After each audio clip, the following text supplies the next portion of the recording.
Bien, aquí estamos entonces para continuar con este especial de preguntas y respuestas. Ahora quizá usted diga preguntas y respuestas, pero está hablando de un solo tema.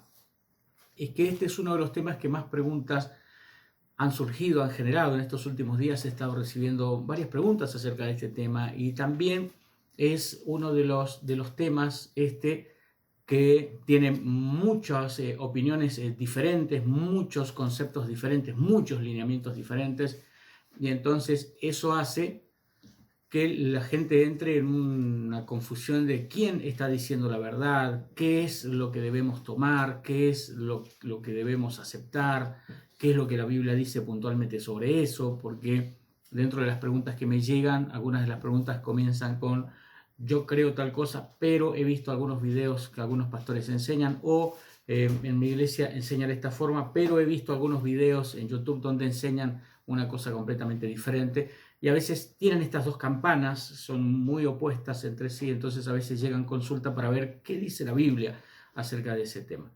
Por eso es que, aunque es un especial de preguntas y respuestas, hay un tema que es el que nos está ocupando ahora, porque creo que ese tema merece una mayor dedicación. Creo que es un tema que merece que nos ocupemos lo más profunda y ampliamente posible. Les aseguro una cosa, no sé todo acerca del tema, pero todo lo que sé lo voy a compartir con ustedes. Este tema, ya como lo comenzamos a mirar en la clase pasada, es el tema acerca del diezmo. Y yo les ponía un ejemplo, un breve ejemplo, que era a través de una pieza de rompecabezas. Si nosotros tomamos esta sola pieza, podemos opinar dónde es que va colocada, a qué pertenece, qué figura es la que podríamos llegar a armar y podríamos no ponernos de acuerdo nunca con eso. Ahora, si tenemos la pieza completa, toda la figura completa, entonces sería mucho más fácil ubicar esta parte del rompecabezas a donde va exactamente sin temor a equivocarnos y encastraría y encajaría perfecto en el lugar donde va. Así es también con cada uno de los temas de la Biblia. Si lo tomamos sueltos o aislados y no lo colocamos de manera integral dentro de todo el contexto de la Escritura, podemos llegar a cometer el error de colocarlo donde no va o de creer que forma parte de una pieza que realmente nunca integró. Entonces, estamos mirando de una forma global el tema diezmos, donde lo enmarcamos. Y hemos estado mirando un principio con el que comenzamos esta serie, sobre 4 revelaciones que nos deja el tema diezmos, y una de las revelaciones es la propiedad de Dios. Dios como dueño de todas las cosas, el principio de propiedad de Dios. Ya hemos mirado un montón de versículos, usted puede ver el video anterior y allí va a encontrar todo lo que hemos hablado acerca del tema. Y cerramos en la charla pasada con la charla debate entre Jesús, los fariseos y los herodianos cuando fueron a Jesús y lo confrontaron acerca de si era lícito o si estaba bien o si se debía pagar los impuestos al César o no.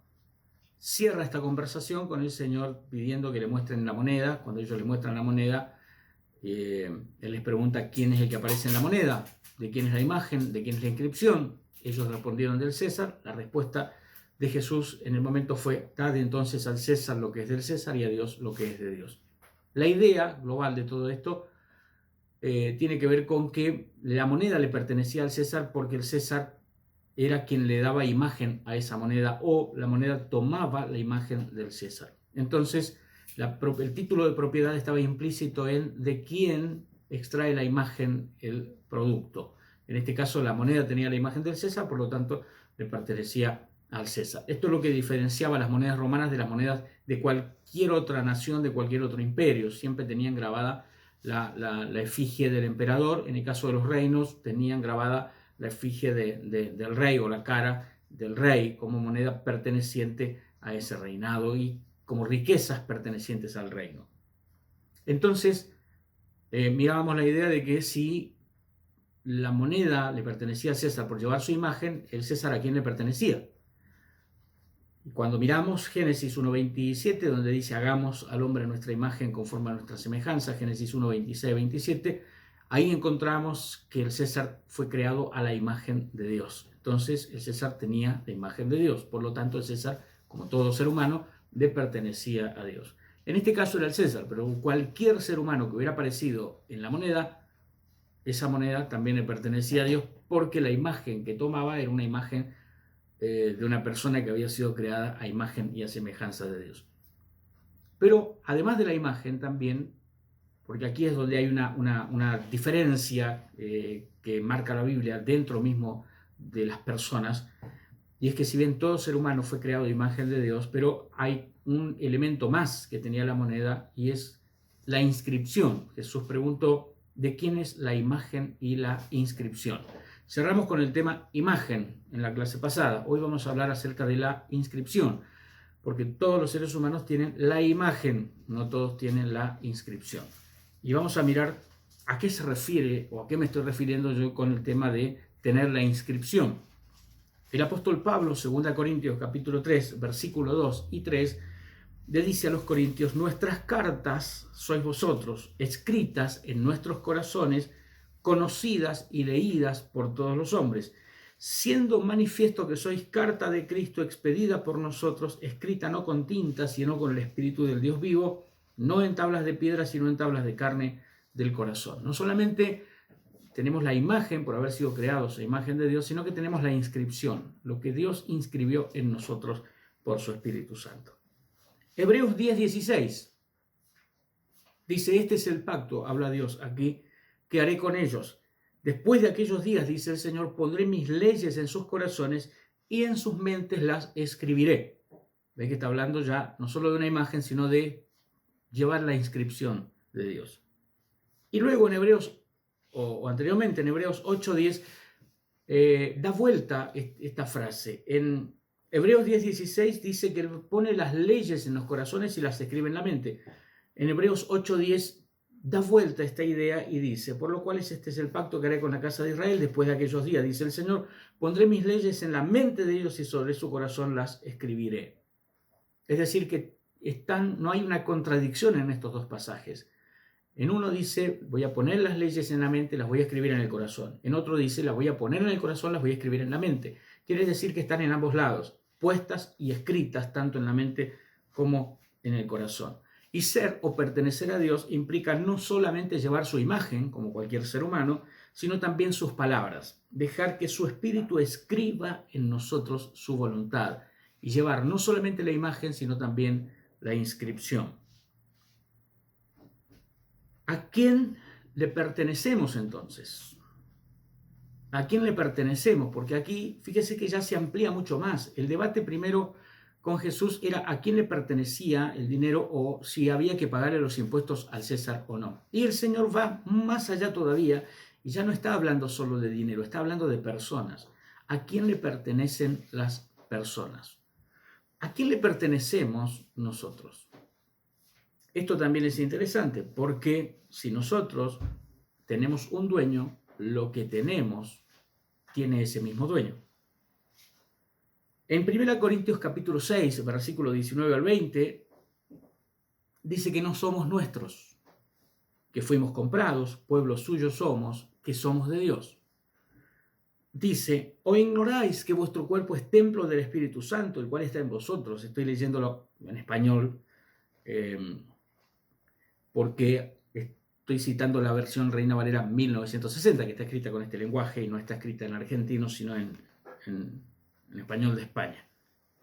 El cual está en vosotros, el cual tenéis de Dios y que no sois vuestros, porque habéis sido comprados por precio. Glorificad pues a Dios en vuestro cuerpo y en vuestro espíritu, los cuales son de Dios. No somos nuestros, somos de Dios. Ya entonces la palabra de esa frase que se puede llegar a utilizar en ocasiones como para referirse a los actos de los que uno toma decisiones y deberían ser incuestionables, a veces cierran con la frase, soy dueño, yo soy dueño de esto, yo soy dueño de hacer esto, yo soy dueño de hacer lo que quiera. Bueno, el asunto es que deberíamos eliminar la frase yo soy dueño, pues en realidad no somos propietarios, somos pertenencia. Somos propiedad, no propietarios. Como somos propiedad, todo también es propiedad. Ya vimos en la charla pasada que todo Job 41:11, Ageo 2:8, Salmo 24:1, 1 Crónicas 29 del 14 en adelante. Todo nos habla de que Dios es el dueño de todas las cosas. Entonces aquí hay un solo dueño y una gran cantidad de propiedades. No habemos muchos dueños, hay un solo dueño y todo el resto somos pertenencias, somos propiedades. Primer libro de 1 Corintios 7:23 dice: por precio fuisteis comprados, no os hagáis esclavos de los hombres. Fuimos comprados y uno es dueño de aquello que compra.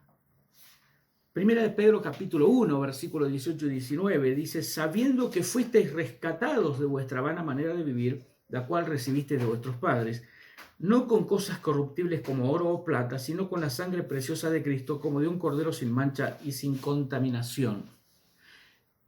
Eso es lo que Dios consideró que valía nuestra vida al redimirnos y al comprarnos para recuperarnos, porque nos había perdido, porque a través del pecado fuimos entregados a Satanás. La vida del Hijo de Dios es lo que Dios puso como cotización de lo que valíamos para la recuperación de nuestra vida. Eso es interesante. Hemos sido rescatados de nuestra vana manera de vivir, no con cosas corruptibles como oro o plata, sino con la sangre preciosa de Cristo, como de un cordero sin mancha y sin contaminación. Primera de Pedro capítulo 2 versículo 9, pasaje conocido también, dice: mas vosotros sois linaje escogido, real sacerdocio, nación santa, pueblo adquirido por Dios, para que anunciéis las virtudes de aquel que os llamó de las tinieblas a su luz admirable. Pero antes de eso dice pueblo adquirido por Dios. Yo les dije que somos una propiedad, somos una pertenencia, en este caso somos una adquisición. Dios nos compró, Dios nos hizo, Dios es el dueño, nosotros somos su propiedad, somos una pertenencia de Dios. Entonces ya no actuamos como dueños, actuamos como propiedad, actuamos como pertenencia, y el dueño es quien tiene decisión y destino sobre nosotros, para qué nos compró. Una vez hice una pregunta en Facebook, pregunté: ¿qué es lo más importante que Jesús nos dio? ¿Qué es lo más importante que Dios nos dio? Solo dejé la pregunta, las respuestas fueron diversas. Cuando he hecho esta pregunta también por allí en alguna reunión, enseñando sobre mayordomía, es muy común que la respuesta sea: bueno, lo más grande que Dios me dio es mi vida, o alguien dice la salvación, otras personas dicen mi familia. Algunos respondían: Dios me dio una nueva oportunidad, lo más grande que Dios me ha dado es la salud, lo más grande que Dios me dio, qué sé yo, todas buenas cosas, pero que realmente todas esas cosas las hemos recibido porque la más importante la recibimos primero. Es decir, es más, todo eso es consecuencia de haber recibido lo más importante. Entonces, cuando preguntamos qué es lo más importante que Dios, que nuestro Señor Jesucristo nos ha dado, curiosamente no aparece la salvación como lo más grande que nos dio, no aparece la vida eterna, no aparece el perdón como lo más grande que Dios nos dio, sino que aparece lo siguiente. Tito, capítulo 2, versículo 13 y 14 dice: aguardando la esperanza bienaventurada y la manifestación gloriosa de nuestro gran Dios y Salvador Jesucristo, quien se dio a sí mismo por todos nosotros para redimirnos de toda iniquidad y purificar para sí un pueblo propio celoso de buenas obras. Yo marqué con negrita esta frase porque dice: quien se dio a sí mismo por nosotros. Entonces, ¿qué fue lo más importante que Él nos dio? A sí mismo.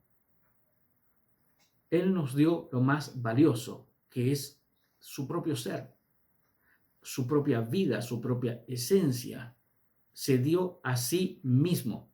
Esto me llevó a pensar también, entonces, si lo más importante de Dios es Él mismo, y al darse a sí mismo nos dio lo más valioso que tenía, y todo lo demás fue una consecuencia de eso. Entonces ya la salvación no es lo más importante, la vida no es lo más importante, La salud no es lo más importante. Todo lo demás que Él nos dio no es lo más importante. Lo más importante es que Él se dio a sí mismo. Entonces pensé, si Dios, lo más importante de Dios es Él mismo, o lo más valioso de Dios es Él mismo, lo que Él es más valioso que lo que Él tiene. El darse a sí mismo es dar lo más valioso que dar lo que Él tiene. Entonces, ¿qué sería lo más valioso también en nosotros? ¿Qué es lo más importante en nosotros? ¿Qué es lo que tiene más valor en nosotros? ¿Qué es lo más valioso que le podríamos dar a Dios? Porque en la charla anterior vimos que a veces una de las preguntas que llegan es ¿cuánto le tenemos que dar a Dios? ¿O qué es lo que le tenemos que dar a Dios? Y allí es donde surge un poco la controversia. Si hay cosas que ya están, que siguen vigentes que hay que dar, si hay cosas que ya no hay que darlas más, si hay cosas que cada uno las da si quiere y si no quiere no las da. Pero la pregunta acá es, ¿qué es lo más valioso que tenemos para darle a Dios? Lo más importante, lo más valioso que tenemos para Dios. Vamos a ir a ese punto, pero vamos a cerrar con Romanos 8:32, la idea que les decía recién. ¿Por qué la salvación no es lo más importante que Dios nos dio? No estoy diciendo que no sea importante, digo que no es lo más importante. Tampoco la vida es lo más importante que Dios nos dio. Porque después que nos dio lo más importante, que es a sí mismo, obviamente todo lo demás, también valioso pero no tanto, también importante pero no tanto, no tenía ningún problema de entregarlo, porque ya lo más valioso, lo de mayor valor, lo entregó. Entonces podía entregar también lo restante. Eso dice Romanos 8:32. Dice, el que no escatimó ni a su propio Hijo, sino que lo entregó por todos nosotros, ¿cómo no nos dará juntamente con Él todas las demás cosas? En ese todas las demás cosas entra todo aquello que podríamos haber llegado a pensar que era lo más importante. La vida, la salud para muchos. Alguien dijo el perdón, la gran mayoría, la familia, los hijos, la salud. Para muchos era el trabajo, qué sé yo, los padres, mencionó a alguien. Pero todo eso que es importante y que es valioso está enclavado o englobado, mejor dicho, en todas las cosas. Pero lo más importante que Él nos dio no fue nada de eso. Lo más importante fue que Él nos dio a sí mismo, y si pudo darnos lo más importante que era a sí mismo, cierra la idea de Romanos 8:32, ¿cómo no nos dará juntamente con Él todas las demás cosas? Porque si ya diste lo más importante, puedes dar el resto.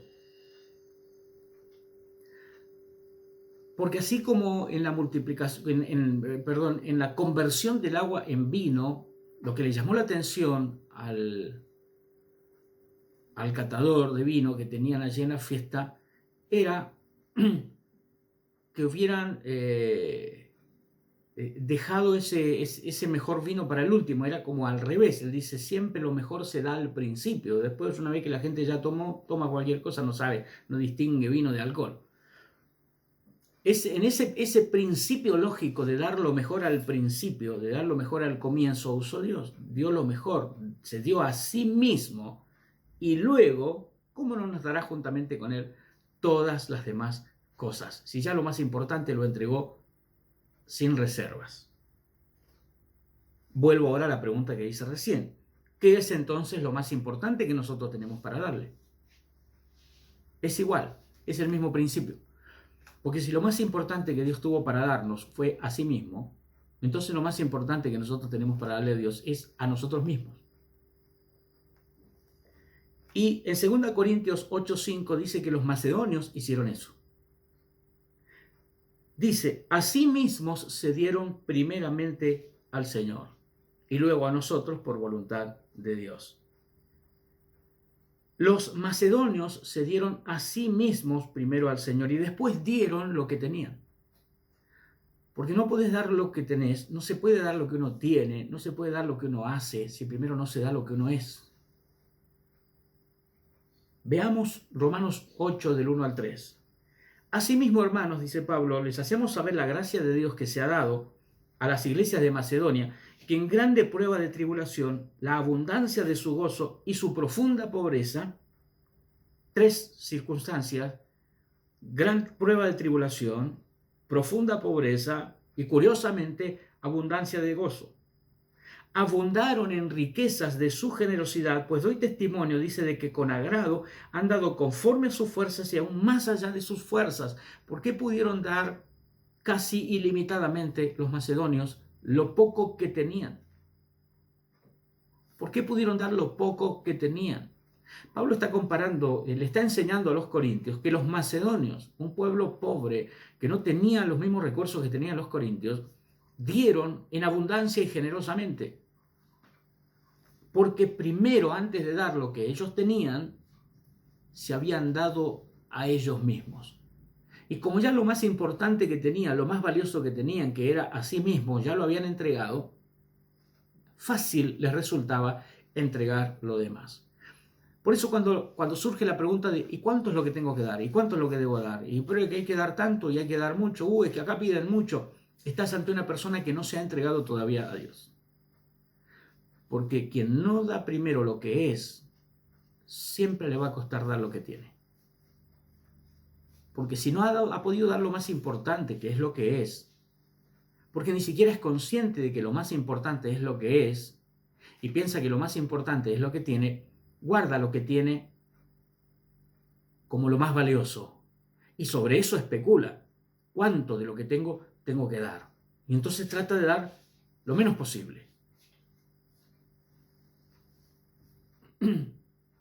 Cuando a alguien le cuesta dar a Dios lo que tiene, es porque todavía no le ha dado lo que es. Si le damos lo más importante que tenemos, que es lo que somos, no nos costará darle lo menos importante que tenemos. Mira lo que dice Lucas 12:15, estas palabras de Jesús. Mirad y guardaos de toda avaricia, porque la vida del hombre no consiste en la abundancia de los bienes que posee. Repito, mirad y guardaos de toda avaricia, porque la vida del hombre no consiste en la abundancia de los bienes que posee. El tener más no te hace ser más, y el tener menos no te hace ser menos. Recordemos que Jesús sigue una enseñanza y yo la quiero enmarcar dentro de lo siguiente. El apóstol Pablo dice que somos el templo de Dios. Y acá hay un asunto. ¿Qué es más importante? ¿El templo o la ofrenda en el templo? Y esta controversia existía hasta que Jesús vino y la confrontó. Dice, hay de vosotros guías ciegos que decís, si alguno jura por el templo no es nada, pero si alguno jura por el oro del templo es deudor. Insensatos y ciegos, porque ¿cuál es mayor, el oro o el templo que santifica el oro? Ellos enseñaban que el oro era lo que hacía importante el templo, que la razón de ser del templo era el oro que tenía. Jesús les está diciendo que es al revés, porque ese oro solo era santo porque estaba en el templo, pero ese mismo oro puesto en cualquier otro lugar jamás habría llegado a ser santo. Los utensilios y los elementos que estaban en el tabernáculo, todo era santo porque estaba consagrado en el tabernáculo.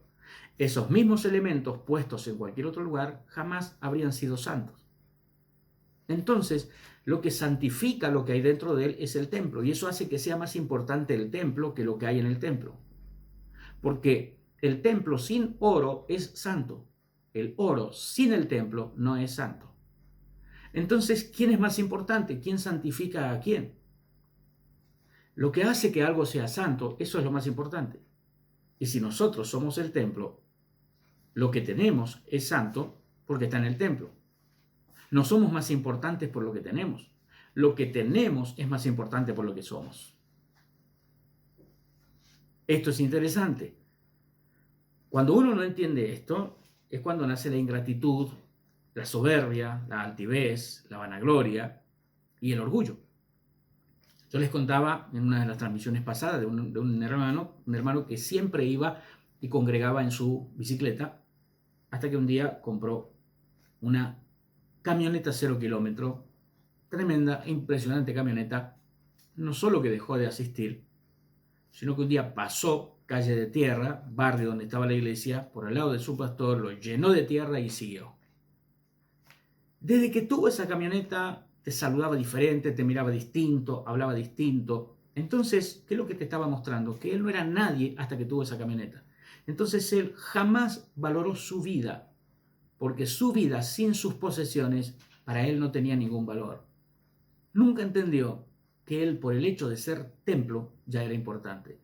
Y que si hubiera entendido bien las cosas, él no se hizo más importante por tener la camioneta. La camioneta se volvió más importante porque la tenía él.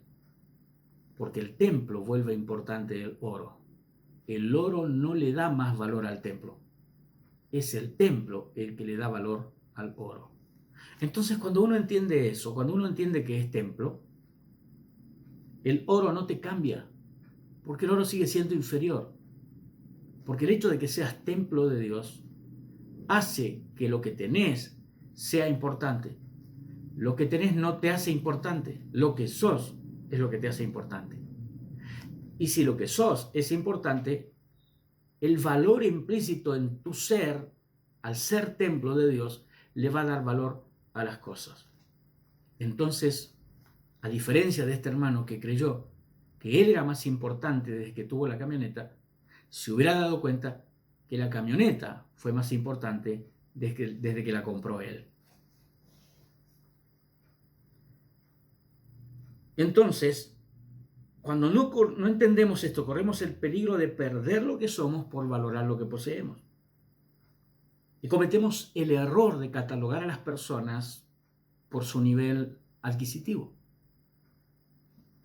Corremos el riesgo entonces de discriminar, menospreciar o sobreestimar a las personas de acuerdo a lo que tengan.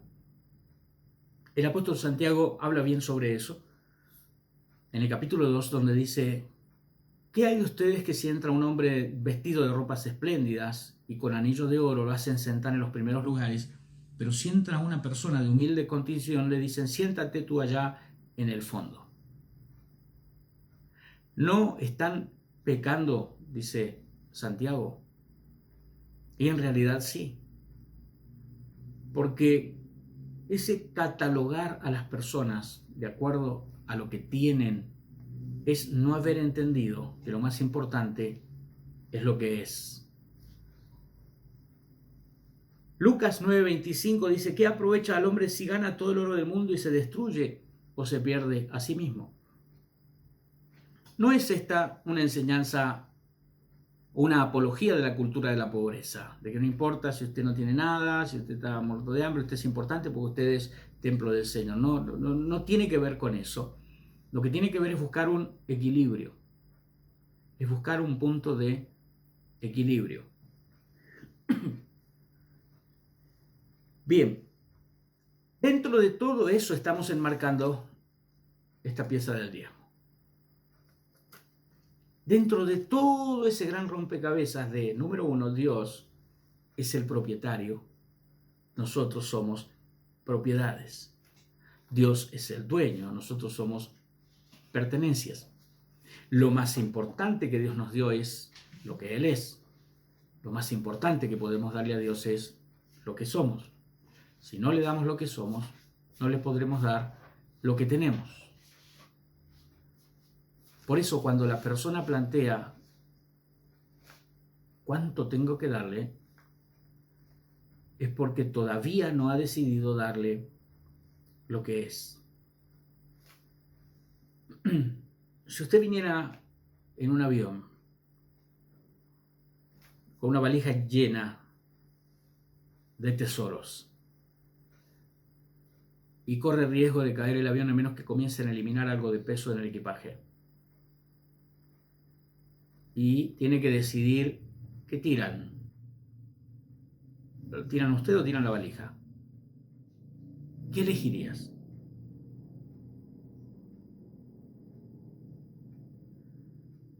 Creo que toda persona en su juicio cabal elegiría tirar la valija, porque estás allí priorizando la vida. Si de pronto hay un incendio en tu casa y tenés que rescatar a las personas o tenés que salvar los objetos de valor que tenés adentro, ¿qué salvarías?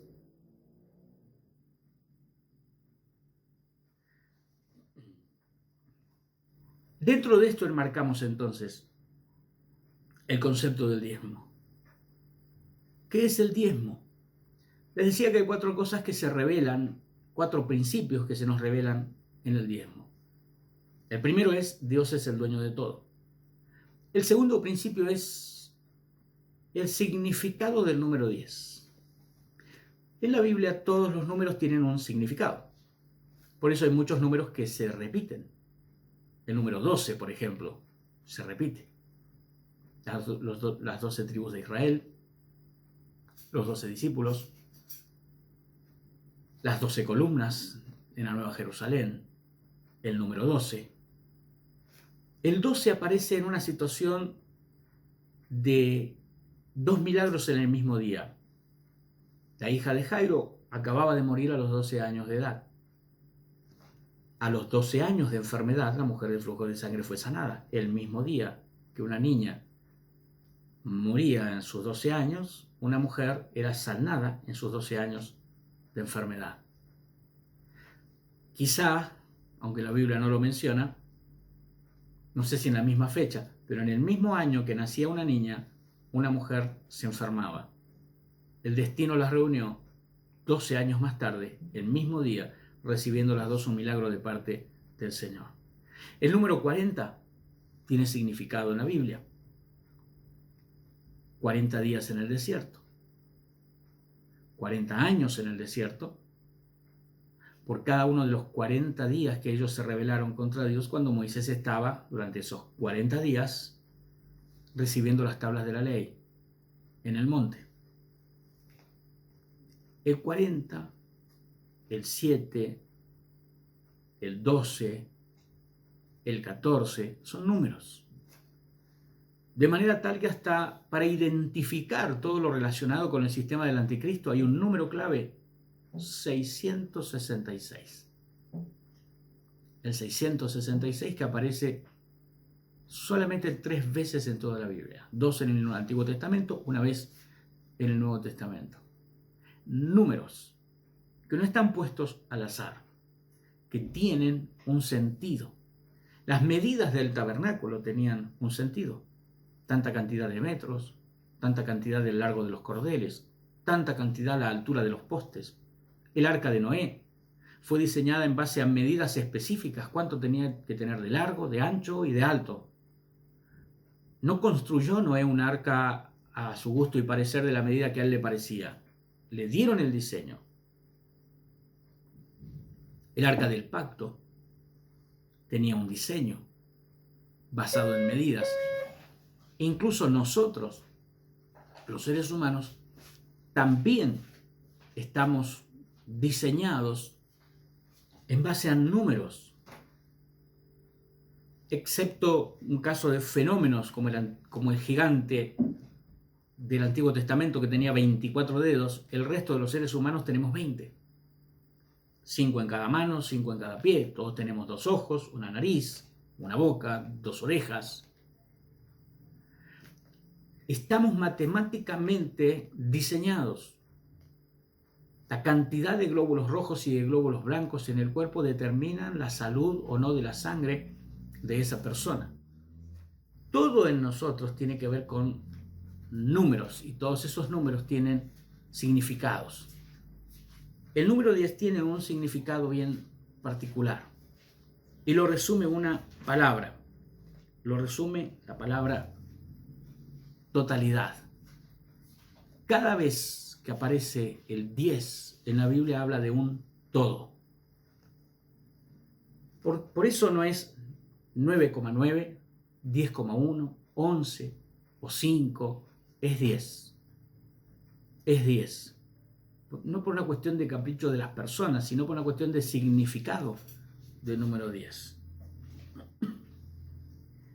vamos a ver algunos ejemplos del uso del 10 en la Biblia y cómo el principio del todo o de la totalidad aparece.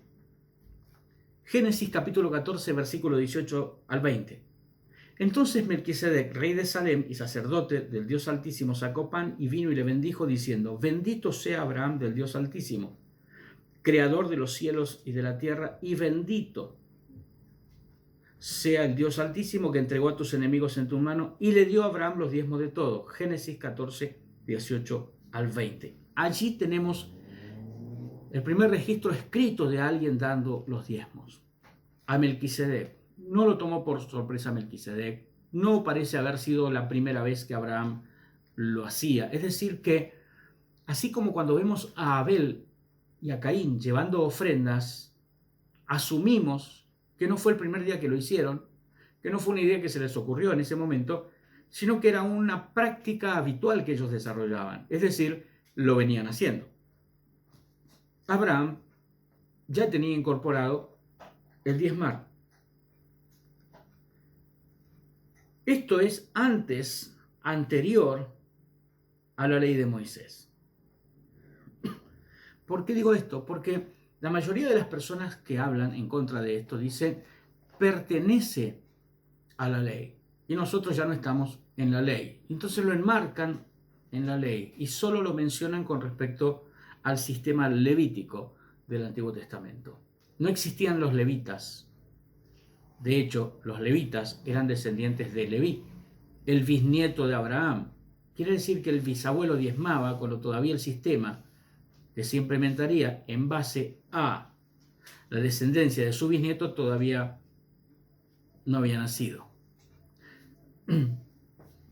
Entonces, así como Abel ofrendaba, Caín ofrendaba, Abraham ofrendaba, Abraham diezmaba, también su descendencia lo hacía.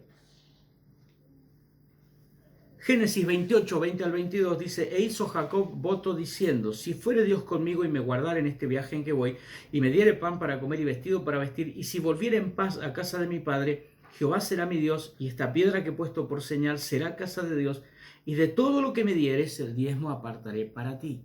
No existía una ley, no habían levíticos, no estaba Moisés. Pero el principio de separar ese 10% ya estaba en ellos. Luego, durante la ley, lo que se hace es organizar.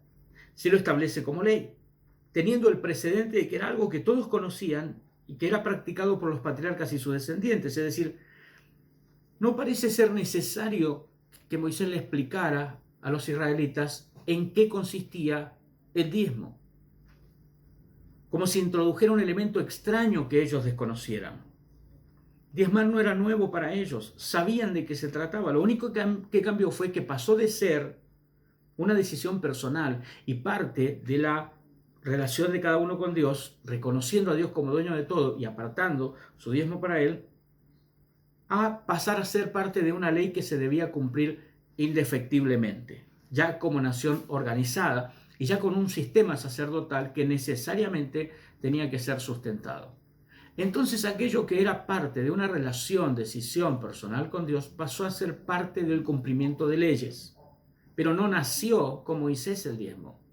Solo se lo organizó y se lo enmarcó dentro de leyes, pero ya existía desde antes. Como tampoco el principio de ofrenda aparece en la ley de Moisés. Ya vemos a Abel y a Caín ofrendando, y seguramente Adán lo hacía y Eva lo hacían. ¿De dónde aprendieron Caín y Abel a ofrendar? ¿De dónde aprendió Abraham a separar los diezmos? Luego el Señor Jesús se encarga de enfatizar el espíritu de los mandamientos, lo que se conoce como el espíritu de la ley, restableciendo los principios de la justicia, la misericordia y la fe como complementos a la acción de diezmar. Mateo 23, 23 dice: ¡ay vosotros, escribas y fariseos hipócritas, porque diezmáis la menta, el eneldo y el comino, y dejáis lo más importante de la ley, la justicia, la misericordia y la fe!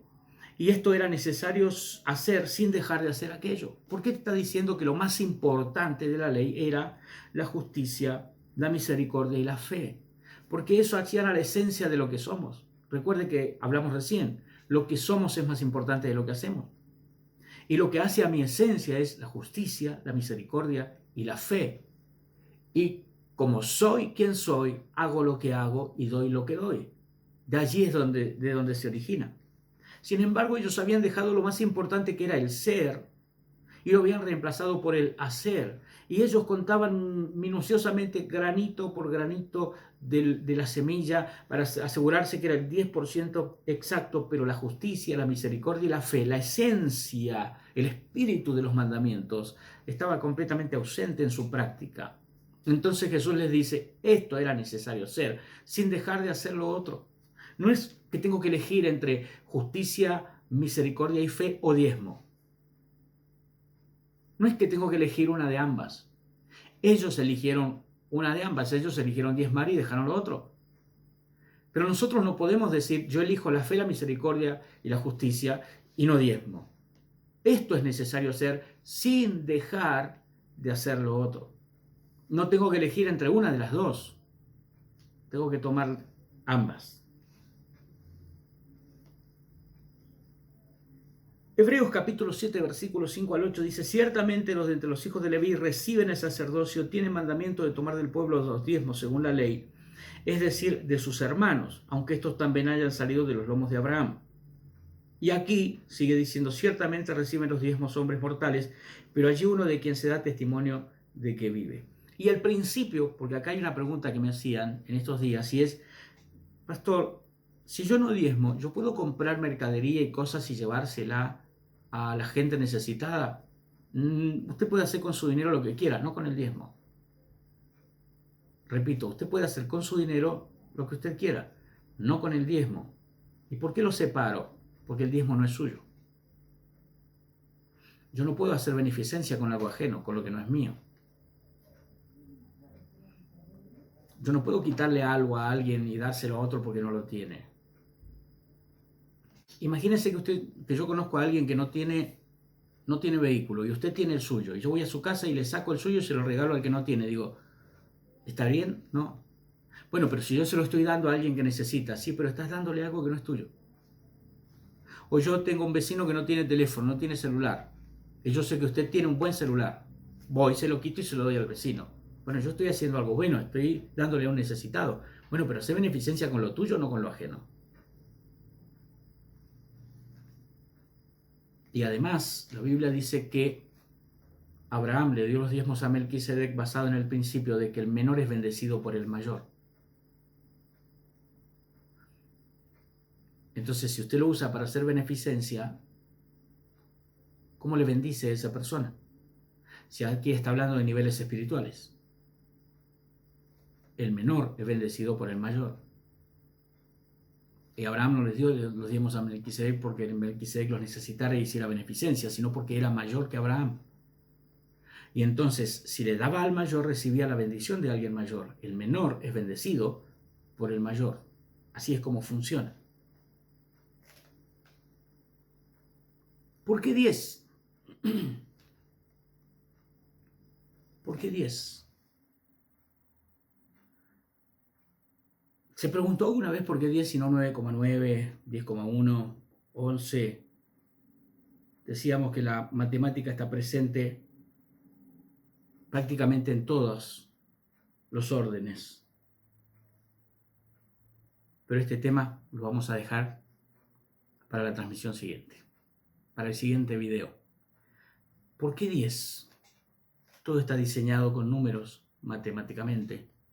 ¿Qué significado tiene el 10? Ya lo dijimos. ¿Cuál es el uso en la Biblia del 10? Lo vamos a mencionar en nuestro próximo video. Vamos a orar.